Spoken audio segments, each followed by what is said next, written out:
নমস্কার বন্ধুরা, আমি নীলিমা কুকিং শোয়ের থেকে। আগের দিন আমি কচুর ফুল তেঁতুল দিয়ে টক বানিয়ে দেখিয়েছিলাম। আজকে আমি চিংড়ি মাছ দিয়ে বানাবো। কি করে বানাচ্ছি আপনারা সাথে থেকে দেখতে থাকুন। এই চিংড়ি মাছের ছাড়িয়ে আমি রেডি করে নিয়েছি।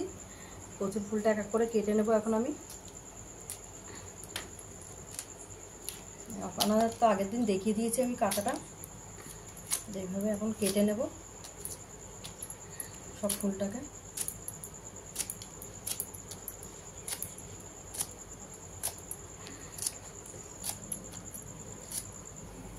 বসিয়ে দিয়েছি বন্ধুরা কড়াই, এবার দিয়ে দিচ্ছি তেল। একবারে চিংড়ি মাছটা ভেজে নিয়ে ওই তেলে বসিয়ে দেবো।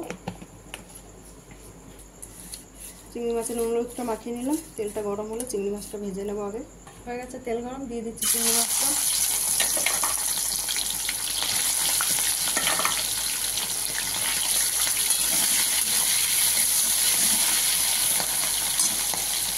চিংড়ি মাছটা ভাজা, আমি চিংড়ি মাছটা তুলে দিচ্ছি।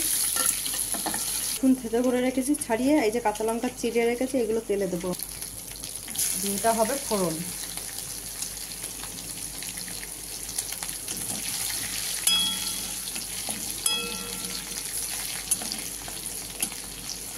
কাঁচা লঙ্কাটা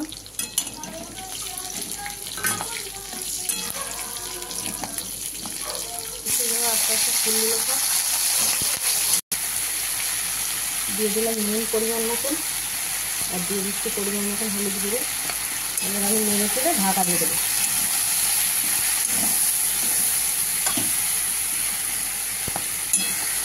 অল্প একটু জল দেবো, সামান্য। এবার এটাকে গলে যাবে ঢাকা দেওয়া।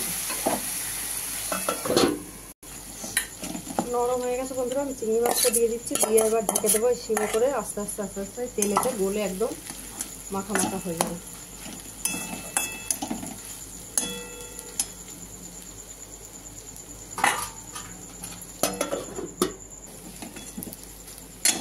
দেখুন বন্ধুরা প্রায় হয়ে এসছে, আর একটু রস টানবে, ভাজা ভাজা হবে, তারপর আমি নামাবো।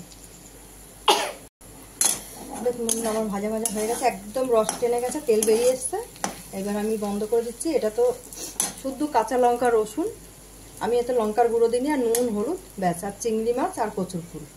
এটা হচ্ছে চিংড়ি কচুর ফুল ভাজা একভাবে। দেখুন কি সুন্দর তেল বেরিয়ে এসছে। এবার আমি এটাকে নামিয়ে দিচ্ছি। দেখুন বন্ধুরা আপনারাও চাইলে এরকম বাড়িতে বানিয়ে খেতে পারেন আর ট্রাই করে দেখতে পারেন। আর নীলিমা কুকিং শোটিকে আপনারা ইউটিউবে আপনারা সাবস্ক্রাইব, লাইক, কমেন্ট, শেয়ার করে দেবেন। আর ফেসবুকের বন্ধুরা আপনারাও লাইক, কমেন্ট, শেয়ার করে দেবেন। আর নীলিমা কুকিং শো বলে পেজ খোলা আছে, সেখানে আপনারা ফলো করে লাইক, কমেন্ট, শেয়ার করবেন। বন্ধুরা একটু শেয়ারও করে দেবেন, আর একটু কমেন্ট করে জানাবেন কেমন লাগলো কচুর ফুল। এটা হচ্ছে চিংড়ি কচুর ফুল, টক আলাদা হয়, আর কচুর ফুল মানে চিংড়ি মাছ দিয়ে আলাদা হয়, আর খেতে দুর্দান্ত লাগে। কিন্তু আপনারা চাইলে লঙ্কার গুঁড়ো দিতে পারেন, আমি কিন্তু লঙ্কার গুঁড়ো দিইনি। আপনাদের মনে হলে ঝাল ঝাল, আমি কাঁচা লঙ্কারই ঝালটা দিয়েছি।